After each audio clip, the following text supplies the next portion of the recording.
General Hospital spoilers suggest that with Dr. Britt Westbourne on the verge of returning to Port Charles, Lulu Spencer will try to run her right back out of town. Lulu is a heroine on the ABC soap, but she's also shown to be someone who should not be trifled with. Simply ask Brooke Lynn Quartermaine Chase. Brooke Lynn sought to remain out of Lulu's way once she awoke from her coma, but Lulu was relentless in revealing the woman's pregnancy and adoption secrets. Lulu repeatedly pushed her nose where it didn't belong, revealing Giovanni Gio Palmieri's true paternity, and causing the young man to realize his life was a lie. Gio abruptly discovered this at the 2025 Nurses' Ball, and had a tantrum in front of the stunned audience. One could even argue that Lulu acted like a bully when it came to Brooke Lynn, manipulating her way into becoming a friend to Gio in order to spite her nemesis. GH teasers for the week of September 8th to 12th indicate that when Britt was at the Five Poppies Resort, Jason Morgan, Jocelyn Jacks, and Vaughn will rescue her and bring everyone back to Port Charles. During this week's preview video, Lulu appears to have seen a ghost. Lulu will be absolutely taken aback when she finds that her biggest nightmare, Britt, is still alive and has returned to town at the worst possible time. After all, Rocco Falconeri only recently discovered the truth about his birth story, and he has been eager to learn more about Britt. So much so that he contacted Liesl Obrecht for more information on his birth mother. Lulu has struggled with Rocco and Liesl's relationship, so imagine how difficult it will be to keep Britt away from her kid, which may be impossible at this point. Lulu is a smart schemer, so she'll try anything to get Britt out of town and away from her son. What Lulu doesn't comprehend is how much Britt has changed over time. For the most part, Port Charles has grown to appreciate and embrace the excellent doctor. Still, one person isn't a fan: Lulu's cousin Carly Spencer. If Lulu learns about Britt and Jason's first breakup, as well as how he decided to marry Carly over pursuing a romance with the hospital's co-chief of staff, she may be able to successfully use Britt's vulnerabilities to convince her to leave Port Charles as quickly as she returned.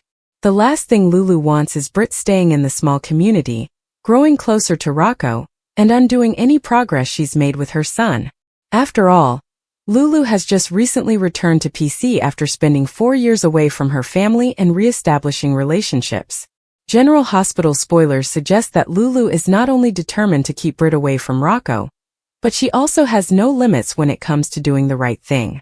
So whether she exploits Britt's anxieties or uses her career to undermine her life in Port Charles, Lulu will do everything she can to ensure Britt leaves town as soon as possible.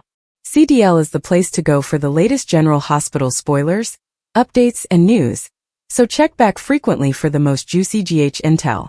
According to General Hospital spoilers, Jocelyn, Jacks, and Vaughn are in severe danger since Pascal has them captive at the Five Poppies Resort. Although Pascal has stated that he will not fake their deaths while they are still useful, this does not rule out the possibility that Jocelyn and Vaughn will go missing and be considered dead. Things are already sliding out of control, which may force Jack Brennan to confront Carly Spencer about Jocelyn's role in the WSB and the resulting failed mission. An explosion rocks Dalmatia. General Hospital spoilers suggest that an explosion could occur in Dalmatia, possibly to eliminate Jocelyn and Vaughn. Jason Morgan may not have been able to reach them in time, forcing Jason to notify Carly that Jocelyn is no longer with them. He had also just heard from Britt Westbourne that Jocelyn is a WSB agent, which made Jason believe that there were clues he had missed. Brennan would be shaken by the news, but confronting Carly would be even worse. Carly Spencer discovers the shocking truth about her daughter Jocelyn. Jacks Carly would receive a call from Jason informing her that he needed to see her right soon when he returned to Port Charles. Brennan is over himself after hearing the news about Jocelyn and Vaughn. Anna Devane would have also heard from Jason and urged Brennan to tell Carly the truth right away. It would be better if he heard it from him rather than Jason. Brennan visits Carly's house to see her, and she informs him that she just heard from Jason, and it sounded urgent.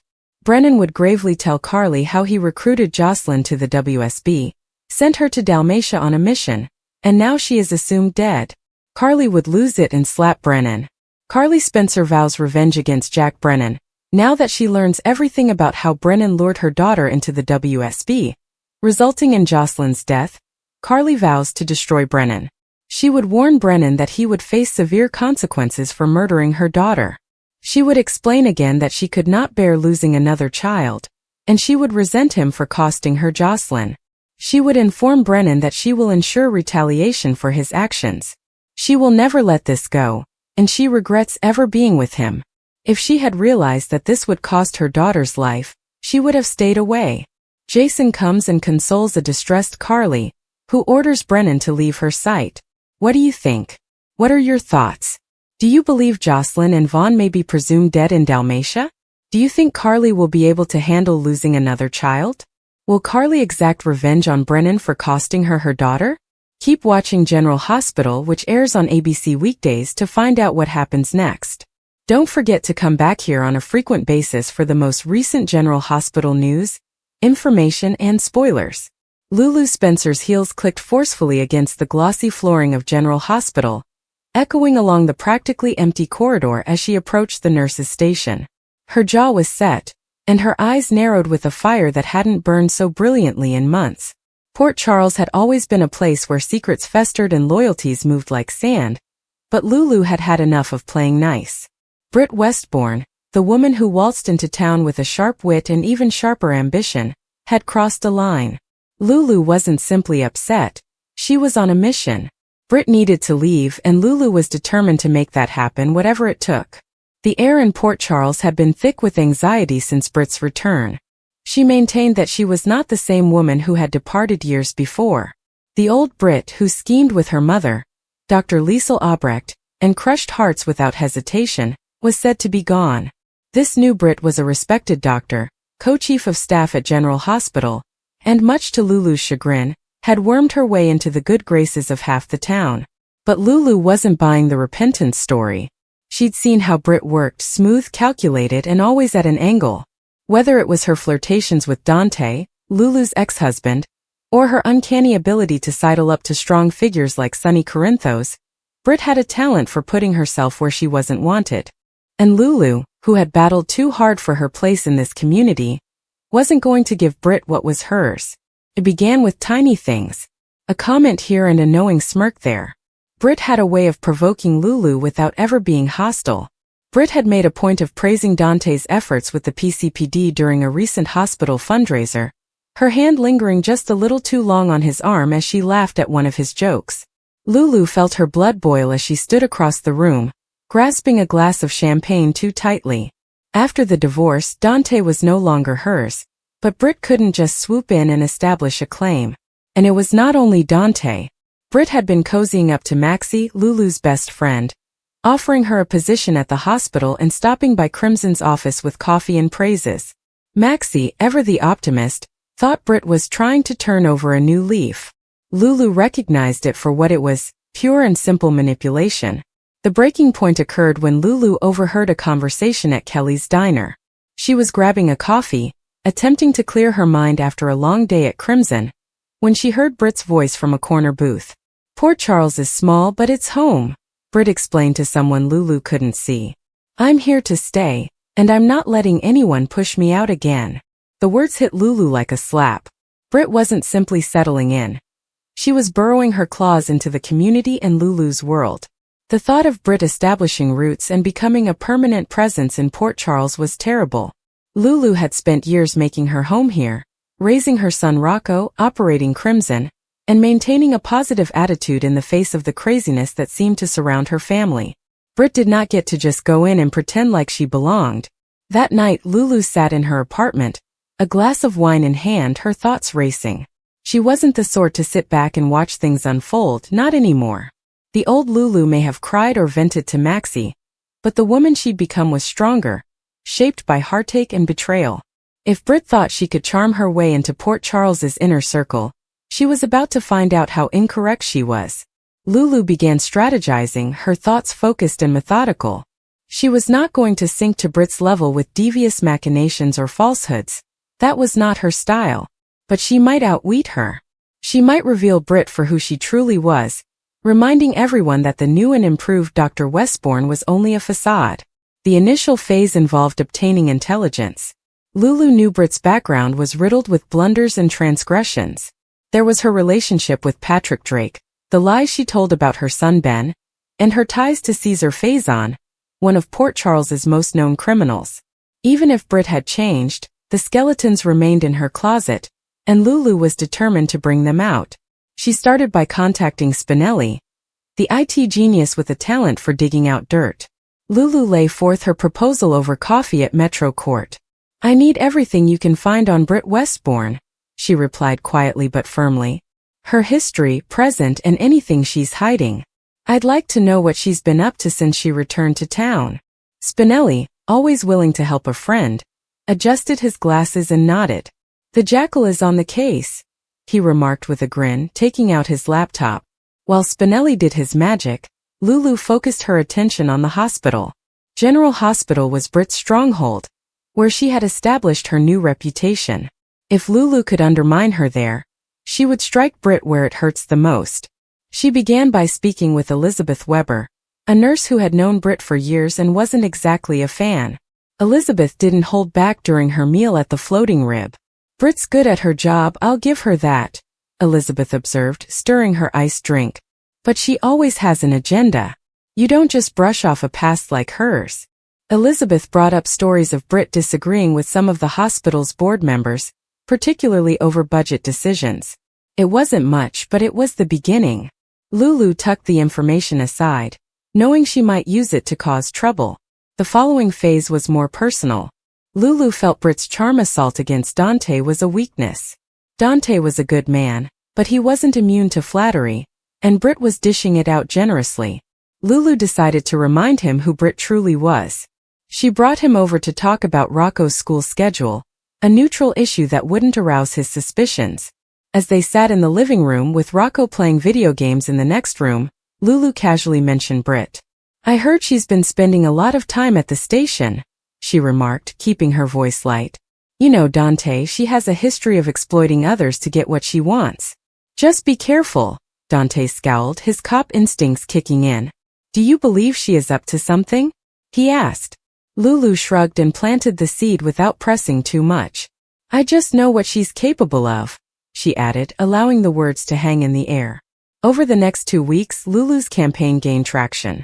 Spinelli provided a dossier on Britt's recent activities, which included some questionable financial transactions related to a medical research project she was leading at the hospital. It was insufficient to establish misconduct, but it raised red flags. Lulu leaked the information to a few critical people, including Olivia Falconeri, who was influential with Sunny and the hospital board. Olivia, who was extremely protective of her family and dubious of Britt, was eager to spread the message. Soon, allegations of Britt's shady dealings circulated among Port Charles's aristocracy, including the Quartermaines and the Corinthos dynasty. Lulu did not stop there. She understood how important public opinion was in a community like Port Charles, where gossip could make or destroy you. She utilized her position at Crimson to gently criticize Britt on the magazine's society pages. A cleverly crafted piece regarding the hospital's leadership referenced concerns about specific executives, with just enough detail to point the finger at Britt without naming her explicitly.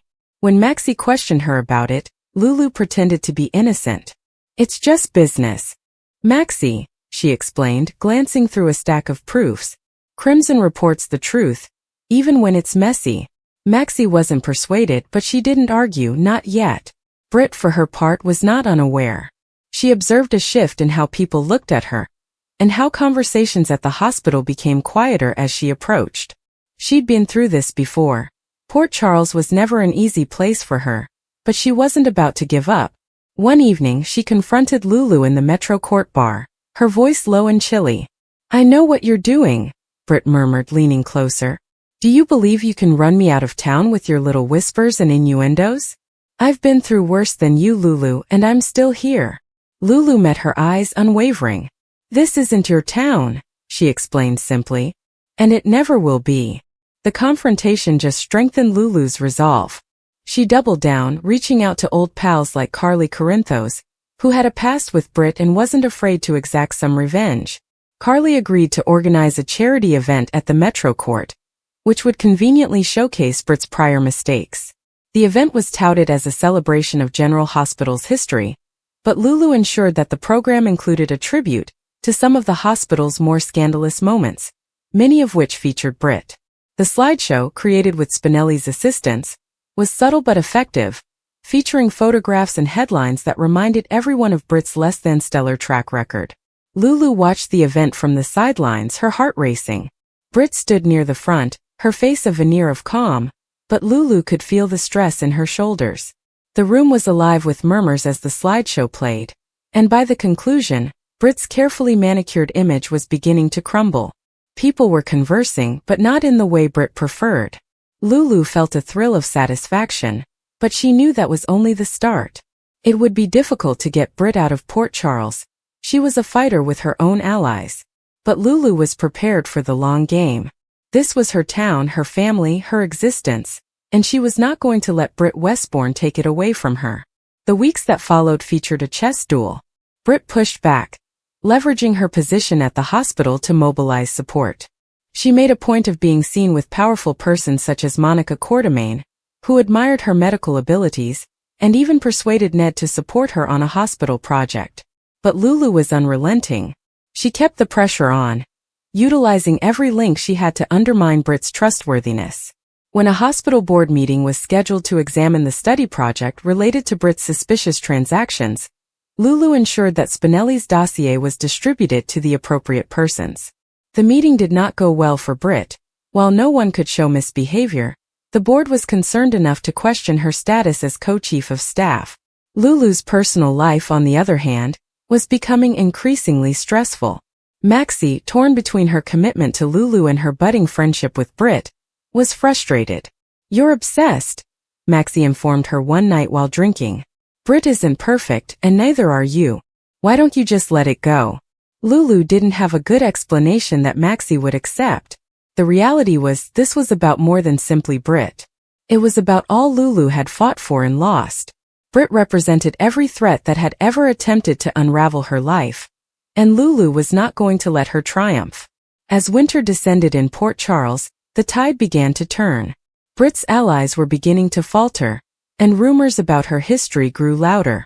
Lulu knew she was close to achieving her aim, but she also knew Britt would not go down without a fight. Lulu walked home from Crimson one night and saw Britt waiting for her outside her apartment. The streets were silent, and the air was chilly and harsh. "You think you've won," Britt remarked, her voice firm but tinged with rage. "But you are mistaken. I'm not leaving Lulu. Not because of you, not because of anyone." Lulu didn't move. "We'll see about that," she murmured, moving past her and entering. The war for Port Charles was far from over, but Lulu was committed for the long term. Britt might think she could outlast her, but Lulu possessed something Britt lacked: roots. This village was her home and legacy, and she would fight for it with everything she had. Britt Westbourne may be a powerful opponent, but Lulu Spencer was no stranger to conflict. And she was not going to lose. Carly's world was destroyed when she received the call that no mother wants to hear. The words, "We believe Jocelyn is missing. There's been an incident," kept echoing in her thoughts, refusing to let her breathe, refusing to make sense. Her own heartbeat thundered in her ears, blurring reality. One moment she was in Metro Court, discussing plans with Olivia, and the next she was gasping for oxygen, gripping her chest, trying to grasp the awful prospect that her daughter was gone forever. The cops were ambiguous, purposefully suppressing information, which exacerbated Carly's anxiety. They informed her there had been a confrontation near the docks, that there had been gunshots, and that Jocelyn had been spotted moments before the turmoil broke out, but she was now missing. Nobody is there. There's no trace. Just silence. Carly's senses told her that this was not random. It was planned. Someone was targeting her family. As her mind raced, one name rose above all others like poison: Brennan. Brennan had been prowling Port Charles like a predator for weeks, his motivations shrouded in mystery, but his threats becoming more apparent. He had previously warned her, subtly but dangerously, that people she cared about could vanish if she did not stay out of his path. Carly had dismissed it at the time, refusing to let fear rule her life, but now, standing in the ashes of her sanity, she recognized how premeditated everything had been. Sonny was already on the scene when Carly arrived, his dark look cut from stone and his rage barely held beneath the surface. But she saw it, terror in his eyes. He'd witnessed enough violence, betrayals, and tragedies to recognize when something bigger was happening. However, his words did not console Carly. "They're searching the water," Sunny replied gently, his voice thick. The Coast Guard has been called in. Dante has his crew working around the clock. Carly's breath caught in her throat when they discovered blood. Whose? They don't know yet, Sunny confessed, his jaw hardening as if bracing for her breakdown.